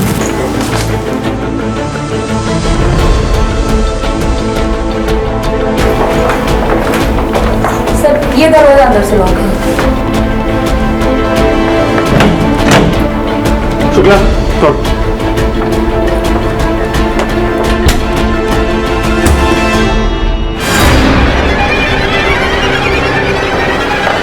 सर बाहर के दरवाजे का लॉक टूटा हुआ है। एक काम करो, घर को अच्छे से चेक करो, शायद कुछ पता चले। यहाँ और कौन कौन रहता है? सर अंकिता और उनके हस्बैंड कुछ ही महीना पहले शिफ्ट हुए हैं सर।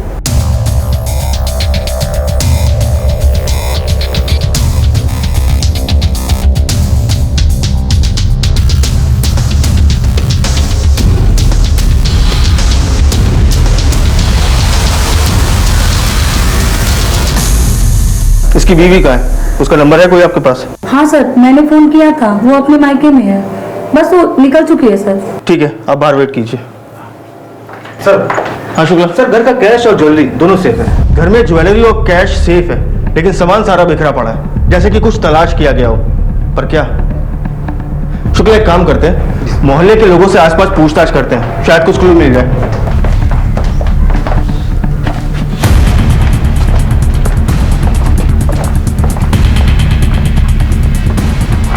कातिल को हमला करने के लिए ऊंचाई तक चढ़ना पड़ा होगा।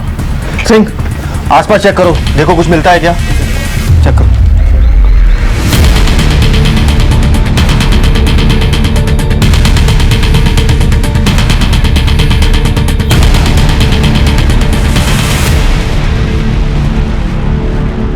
सर। हाँ सिंह बोलो। हाँ सर, ये सीढ़ी। शुक्ला मर्डर वेपन के साथ इस सीढ़ी को भी फोरेंसिक में भेजो, शायद कोई फिंगरप्रिंट मिल जाए। Okay sir. सर ये पास में गन्ने का जूस का ठेला लगाता है, इसने कुछ देखा है? क्या देखा तुमने? साहब परसों शाम से एक बूढ़ा आदमी यहाँ आता था और उसके हाथ में एक ऐसी सीढ़ी थी और हाथ में एक सब्वल था। देखने में कैसे था? उसका स्केच बनवा सकते हो? नहीं साहब, इतना ध्यान से उसका चेहरा नहीं देखा था। ठीक है, जा सकते हो। शुक्ला जी सर। इस बूढ़े आदमी के बारे में पता करो।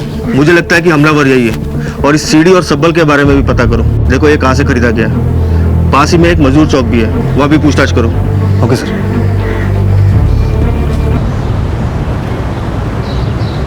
क्या है बे? हाथ पैर तो सलामत है, फिर फोन काहे नहीं उठा रहे हो? 25 लाख का कर्जा बहुत बड़ी बात है बाबू। हम जानते हैं भैया, बस 2-3 हफ्ते और दे दो, हम पूरा पैसा लौटा देंगे। अबे 2-3 हफ्ते में क्या तुम्हारी लॉटरी लगने वाली है? भैया हम कोशिश कर रहे हैं, कुछ ना कुछ बंदोबस्त हो जाएगा। आप तो जानते हैं कि कितनी परेशानी में हैं अभी हम। ठीक है, 3 हफ्ते यानी 21 दिन। अगर 22वें दिन हमारा पैसा नहीं मिला ना तो तोरी नीलामी कर देंगे, समझे? चलो रे। हाँ साहब, मेरी दुकान का ही सामान है।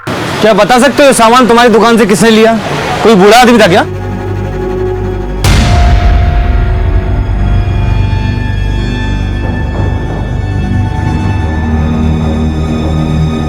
हाँ साहब, बूढ़ा आदमी था। आप उस बूढ़े आदमी का स्केच बनवा सकते हो? इतना साफ तो याद नहीं है साहब मुझे। ठीक है, थैंक यू।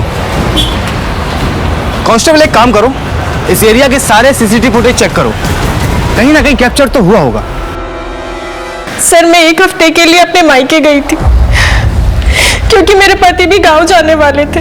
अंकिता, क्या लगता है आपको, आपके पति की हत्या किसने की होगी? सूरज की किसी से कोई दुश्मनी थी? पता नहीं सर, मेरे पति तो बहुत सीधे साधे इंसान थे, प्रॉपर्टी डीलिंग का काम करते थे। लेकिन सर उनका कुछ दिनों से एक समीर नाम के प्रॉपर्टी डीलर से झगड़ा चल रहा था। इनफैक्ट सर उस समीर ने उनको धमकाया भी था। ठीक है अंकिता, अभी आप जा सकती हैं। जरूरत पड़ने पे हम आपको फिर बुलाएंगे। जी सर।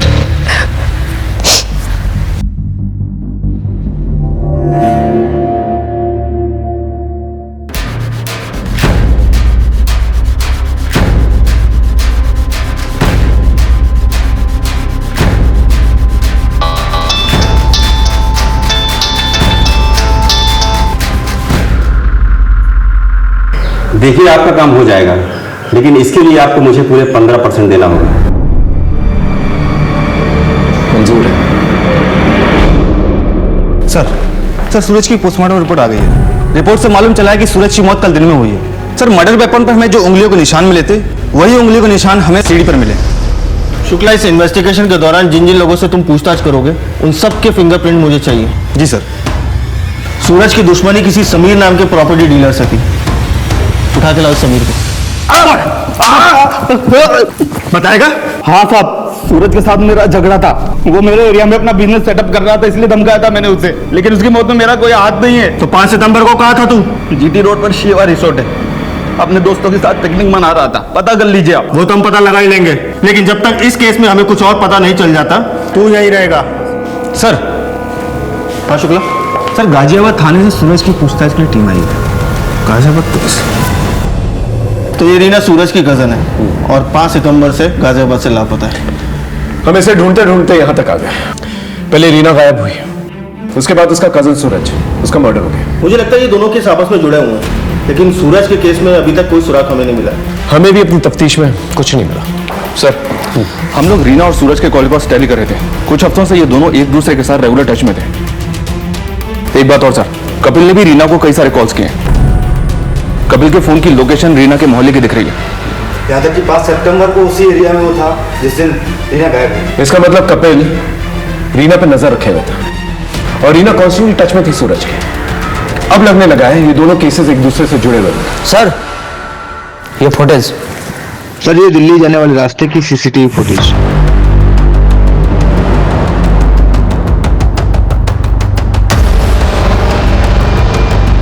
ये बूढ़ा आदमी सीसीटीवी फुटेज में क्लियर दिख रहा है और दिल्ली जाने वाले रास्ते से दिख रहा है। और जिस ऑटो से ये निकला था उसका नंबर भी साफ साफ दिख रहा है। शुक्ला, एक काम करो, इस ऑटो को ट्रेस करो और पता लगाओ ये आदमी कौन है। Okay sir. और हम लोग आनंद से पूछते हैं ये रीना, कपिल और सूरज का क्या ट्रायंगल है? दोनों खानदानों में खूनी जंग चल रही थी। दोनों एक दूसरे से नफरत करते थे, ये बात समझ में तो आ रही थी।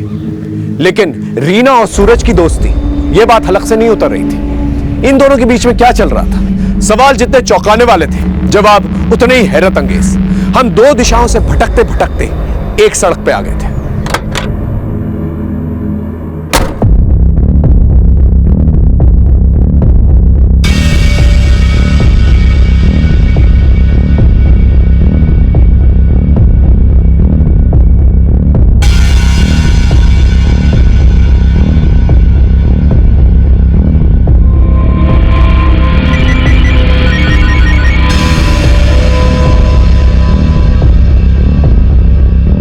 हेलो, नहीं, कुछ दिनों तक मेरे को भी फोन मत करना। मैं खुद आकर मिलूंगा और तुम्हारा सारा हिसाब चुकता कर दूंगा।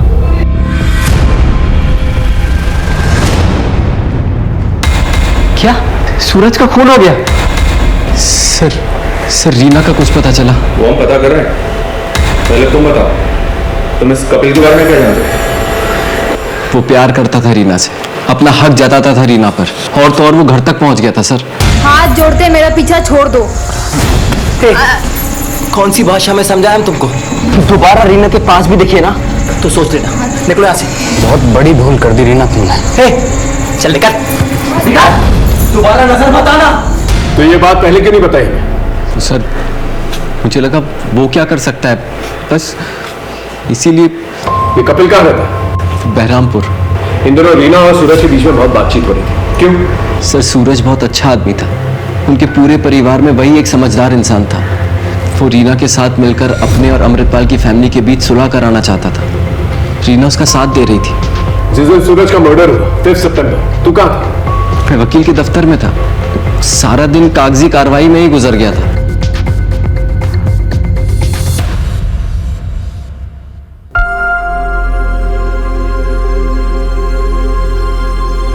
जो हुआ सो हुआ माँ, भूल जाइए। एक नए सिरे से शुरुआत कीजिए माँ। और ये देखिए, एक चाचा जी तो है हमारे, इस नफरत की लड़ाई को हम यही खत्म कर देते हैं।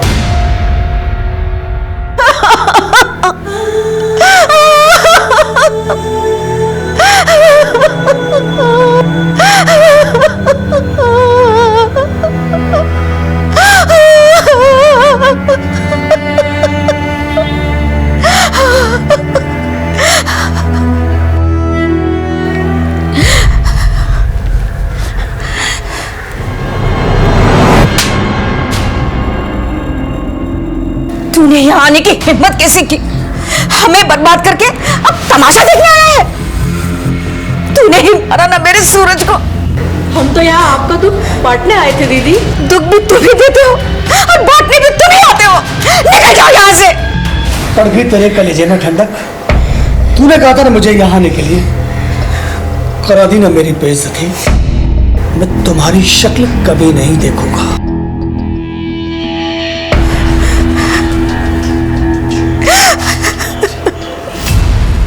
रीना ने तुझे छोड़ दिया, लेकिन तूने रीना को नहीं छोड़ा, क्यों? क्योंकि सर मैं रीना से बहुत प्यार करता था। और रीना आनंद से? नहीं सर, आनंद ने तो उसे फंसाया था, इसलिए तूने उसे किडनैप कर लिया। कहाँ है रीना? सर ये क्या कह रहे हैं आप? मैं भला उसे क्यों किडनैप करूंगा? ज्यादा भोला बनने की कोशिश मत कर, समझा? इन दिनों तो उसको फॉलो कर रहा था। बोल, क्या खेल खेल रहा है? हाँ सर, मैं गया था उसके पास, लेकिन ये कोई अपराध थोड़ी ना है। देख, मेरे सब्र का इम्तिहान मत ले, समझा? सच सच बोल। सर रीना और आनंद के झगड़े चल रहे थे, तो मुझे लगा कि शायद रीना को अपनी गलती का एहसास होगा कि उसने आनंद को क्यों चुना, और मुझे लगा कि वो मेरी जिंदगी में दोबारा वापस आ जाएगी, इसलिए मैं उसके आसपास रहता था। 5 सितंबर को कहाँ था तू? सर मैं अपने गांव हिसार गया हुआ था, तो वहां से आया तो मुझे पता चला कि रीना गायब है। तेरी हर एक बात को चेक करेंगे, जरा सा भी छूट निकला ना तो देख लेना। शहर छोड़ के मत जाना कहीं। अब जा। हम हर एक लीड को फॉलो कर रहे थे, सबसे पूछताछ कर रहे थे, दोनों केसेस को जोड़कर देख रहे थे, यहां की संभावना वहां, वहां के लिंक को यहां, लेकिन कुछ भी हाथ में नहीं आ रहा था। फिर एक ऐसा मोड़ आया जिसने हमारी परेशानी और भी ज्यादा बढ़ा दी।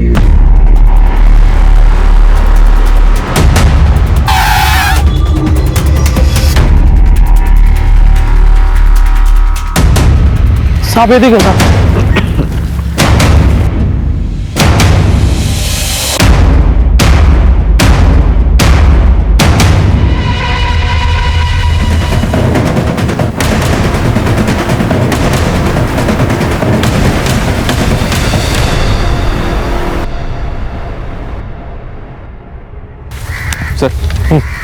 रीना को मारने का किसी के पास क्या कारण हो सकता है? कारण तो है मनीष।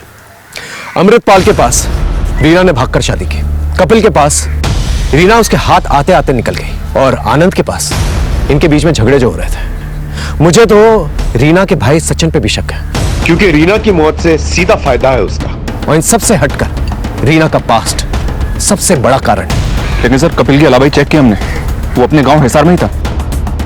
जरूरी नहीं हर इंसान जो अपना काम खुद ही करे, वो किसी और से भी करवा सकता है। इन दोनों परिवारों के बीच में काफी तनाव था। एक परिवार में जग्गू का इनकाउंटर हो जाता है और सूरज की हत्या, और दूसरे परिवार में रीना की हत्या। इन सब परिवार वालों की एक लिस्ट बनाओ, इन सब पे नजर रखो, इनकी कॉल हिस्ट्री निकलवाओ। कोई तो है जिस परिवार के पीछे पड़ा हुआ है। ये रीना की पोस्टमार्टम रिपोर्ट आई है सर। पोस्टमार्टम रिपोर्ट के हिसाब से मौत सर पे चोट लगने से हुई है, डिफ्यूज एक्सोनल इंजरी, जिसकी वजह से स्कल में क्रैक पड़ गया। परिवार वालों से कुछ पता चला? हमने हर एक मेंबर के कॉल रिकॉर्ड्स और उनकी मूवमेंट्स चेक किए। एक बात सामने आई है सर, ये अमृतपाल दोनों ही मर्डर्स के दिन गाजियाबाद में था, और हर बार कुछ घंटों के लिए इसका फोन भी बंद था। सूरज की पत्नी अंकिता की ये बात झूठ थी सर कि वो मायके में थी, जबकि उसका फोन गाजियाबाद में ही राजनगर में एक्टिव था, और अक्सर वहीं एक्टिव रहा है। रीना के भाई सचिन के भी कॉल रिकॉर्ड्स हमने खंगाले सर, उसमें 1-2 नंबर्स ऐसे सामने आए हैं जिन पर इसने उन दिनों कई सारे कॉल्स किए हैं। हम चेक कर रहे हैं। एक काम करो, अंकिता को थाने बुलाओ और इस अमृतपाल और सचिन पे नजर रखो। एक एक को घेरते हैं। इस बूढ़े आदमी को तुमने अपने ऑटो से छोड़ा था ना? हाँ साहब, इसको यमुना विहार में छोड़ा था साहब, बहुत जल्दी में था साहब। 50 रुपए की जगह सर 100 रुपए दिया। और कोई बात नोटिस की तुमने? सर इसके पास एक ब्लैक कलर की बैग थी साहब। तुम उस जगह ले जा सकते हो जहाँ वो उसे छोड़ा था? जी साहब। चल, ये रहे तुम्हारे कॉल रिकॉर्ड्स। हमसे झूठ क्यों कहा तुमने कि तुम्हारे पति के मर्डर के दिन तुम अपने मायके में थे, जबकि तुम गाजियाबाद में थे, राजनगर? क्या छुपा रहे? सर वो मेरा किसी के साथ अफेयर चल रहा है। लेकिन तुमने तो कहा था कि तुम्हारा पति एक अच्छा इंसान है, तुम्हारी अच्छे से देखभाल करता है, फिर ये अफेयर? सर मैं सूरज को बहुत प्यार करती थी, लेकिन मुझे उससे पति का सुख नहीं मिल पा रहा था, इसलिए सर मेरे कदम थोड़े बहक गए थे। कौन है? क्या नाम है इसका? मेरे कॉलेज का ही दोस्त है सर, अनिल।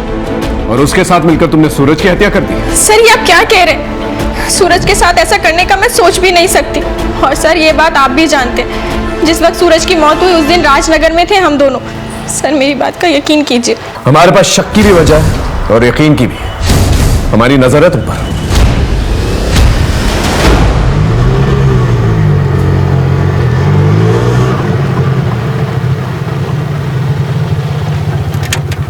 साहब यही वो जगह है, वो बुड्ढा यहाँ पे उतरा और सीधा चला गया साहब।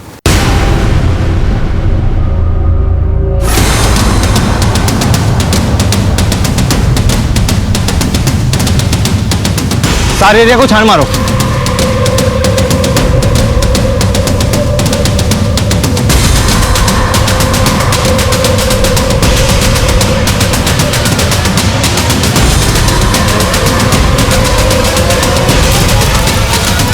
सर यहाँ कुछ मिला है?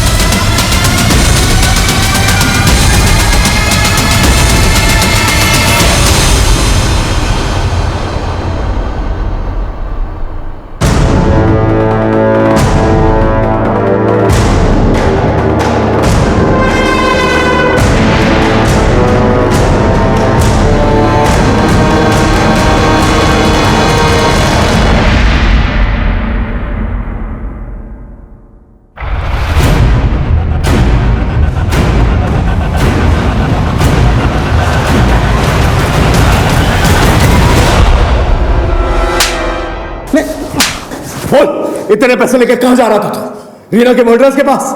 नहीं सर, रीना की हत्या और मैं। तो फिर ये सब क्या है? सर मुझे एक्चुअली प्रोस्टिट्यूट के पास जाने की लत लग गई थी सर। पापा पैसे देते नहीं थे तो मैंने सोने में मिलावट करके पैसा कमाया सर। बस उन्हीं का हिसाब चुकता करने जा रहा था सर। तो फिर भागा क्यों? सर मुझे लगा आप लोग सोने के मिलावट के केस में मुझे पकड़ने आए। सर ये सब मेरे को जग्गू भैया ने सिखाया सर। जग्गू जिससे तेरी बहन का रेप किया? सर रीना खुद नहीं जानती थी उसका रेप किसने किया। सर उस हादसे के बाद पापा ने उसे घर में कैद कर दिया था, और सर हम लोग को बाद में पता लगा कि वो प्रेग्नेंट है। तो पापा ने उसका अबॉर्शन करा दिया और कपिल के साथ उसकी शादी फिक्स कर दी, जिससे किसी को कुछ पता ना चले। कपिल शादी करने के लिए तैयार था, लेकिन तब तक रीना भाग गई थी और पुलिस को जग्गू की लोकेशन भी पापा ने दी थी, जिस मुठभेड़ में वो मारा गया।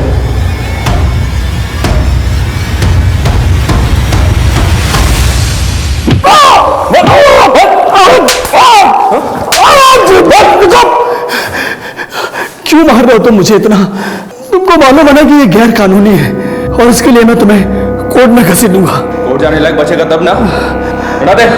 देखो देखो, बता दो, सब बता दो, शुरुआत से बता। अरे जग्गू तू। चाचा, तुमने बहुत नाइंसाफी किया हमारे साथ। अरे पैसे पैसे का मोहताज बना दिया हमें, लेकिन अब नहीं चलेगा तुम्हारा ये सब। शराब पी के आया क्या है? चल निकल यहाँ से, निकल। छोड़ूंगा नहीं मैं तुम्हें चाचा। मुझे समझ नहीं आ रहा था कि जग्गू से कैसे छुटकारा पाऊं, और फिर एक दिन रीना, अरे रीना, क्या हुआ से? रीना का बलात्कार किसने किया है ये उसे नहीं पता था। जो हो गया उसे तो नहीं बदल सकता था, लेकिन जग्गू को इस केस में फंसाकर उससे मैं जरूर छुटकारा पा सकता था। इसलिए मैंने जग्गू के खिलाफ FIR दर्ज करा दी। जग्गू गिरफ्तार हो गया, लेकिन इतना सब कुछ होने के बाद रीना का हाथ कोई नहीं थामने वाला था। इसलिए मैंने जमीन का एक हिस्सा रीना के नाम कर दिया। वो जमीन भी मेरी हड़पी हुई थी। कितना लालची आदमी है तो अपनी बेटी के इतने बड़े हादसे को अपने फायदे के लिए इस्तेमाल किया। जग्गू को दोबारा कैसे फंसाया? जेल से छूटने के बाद जग्गू और भी खतरनाक हो गया था और पुलिस का एक वांटेड मुजरिम था। इसलिए मैंने उसकी लोकेशन की इंफॉर्मेशन पुलिस को दे दी। चल अब इतना बता दिया तो ये भी बता दे, रीना और सूरज के मर्डर के दिन तू गाजियाबाद में क्या कर रहा था और तेरा मोबाइल फोन क्यों ऑफ था? दोनों के मर्डर में तेरा हाथ है ना? बोल बोल। नहीं, गाजियाबाद में अक्सर तहसील के काम से जाता हूँ और वहां मुझे अपना फोन स्विच ऑफ रखना पड़ता है। मैंने इन दोनों में से किसी का मर्डर नहीं किया। सर ये अमृतपाल क्या सच कह रहे हैं? अगर इसका हाथ नहीं है तो फिर किसका हाथ है? क्योंकि इसके अलावा हमारे रडार में और कोई बूढ़ा आदमी नहीं है। हमने रीना और आनंद की पूरी जिंदगी खंगाल ली, सारे एलिबाइज भी चेक कर लिए, कुछ नहीं मिला। कुछ तो मिसिंग है मनीष। सर एक नई इन्फॉर्मेशन हाथ लगी है। सर हम जैसे बूढ़ा आदमी समझ रहे थे, बल्कि बूढ़ा आदमी नहीं, बूढ़े आदमी के भेष में था। उस रिक्शे वाले ने जिस जगह उसको उतारा था उस जगह से हमें कुछ चीजें मिली हैं, जैसे जले हुए बाल और बैग।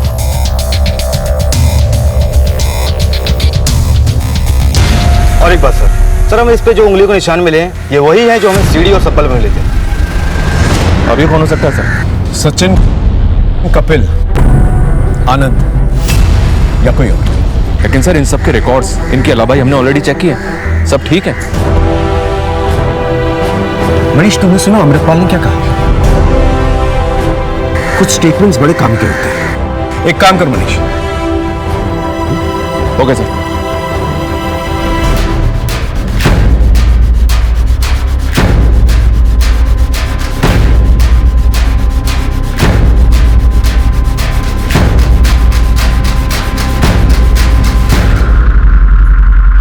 जी हाँ, उस दिन पूरे दिन आनंद ऑफिस में था मेरे साथ, लेकिन इतनी सी बात के लिए मुझे यहाँ लाने की क्या जरूरत थी? जरूरत थी क्योंकि हमने तेरी थोड़ी सी हिस्ट्री निकाली। तूने उस रिकवरी एजेंसी के खिलाफ कोई केस ही दर्ज नहीं किया। 5 सितंबर को तो ऑफिस में भी नहीं था, ऊपर से तेरे खुद के खिलाफ जालसाजी के कई कंप्लेंट्स हैं। अब अपनी वकालत खुद करेगा या एक अच्छे वकील को बुलाओ? दरअसल मैं प्रॉपर्टी के कुछ फेक डॉक्यूमेंट्स बना रहा था। किसके प्रॉपर्टीज के?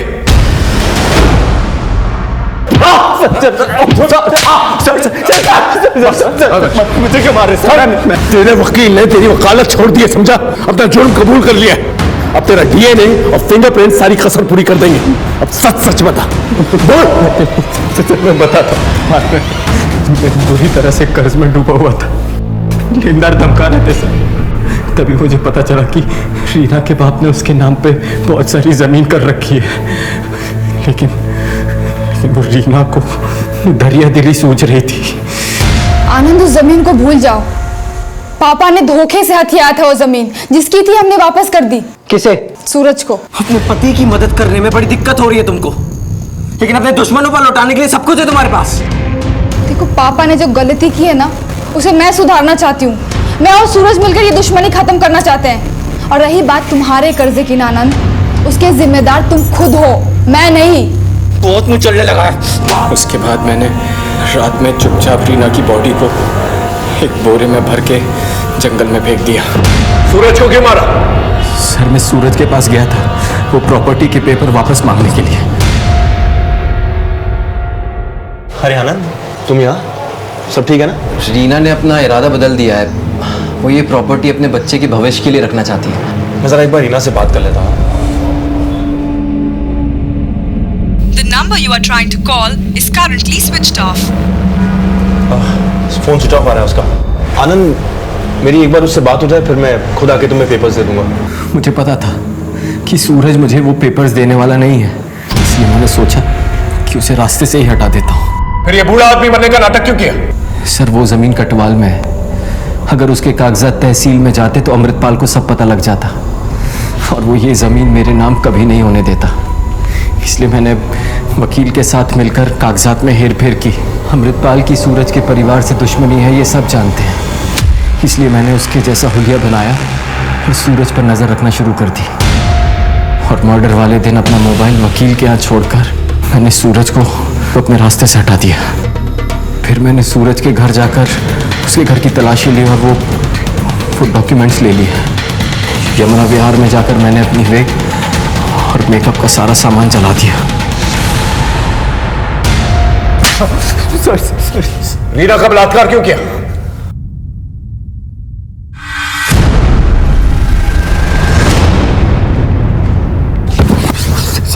बोल, रीना का रेप क्यों किया? बोल। सर बताता सर वो अमृतपाल रीना के लिए रिश्ते ढूंढ रहा था और वो कपिल उसके पीछे पड़ा हुआ था। सर मुझे लगा कि रीना मेरे हाथ से निकल जाएगी, इसलिए मैंने अपने एक दोस्त से कहकर उसका रेप करवा दिया और खुद हमदर्दी जताने चला गया। मैं रीना को भगा कर ले गया, सोचा कुछ दिन में सब कुछ ठीक हो जाएगा, लेकिन कैसा इंसान है तू? अपनी लालच में इतनी तबाही मचाई, अब सारी जिंदगी जेल में सड़ना और यही सोचना। हर जुर्म के पीछे एक कहानी होती है, एक दस्तक होती है। जो वक्त रहते संभल गए तो संभल गए, वरना जुर्म की ये खाई अच्छे अच्छों को निकल जाती है। फिर मिलेंगे एक नए केस के साथ, तब तक देखते रहिए क्राइम पेट्रोल दस्तक। मकसद बताना नहीं, बचाना है। क्राइम पेट्रोल के ऐसे ही मजेदार एपिसोड्स देखने के लिए हमारे चैनल को सब्सक्राइब करें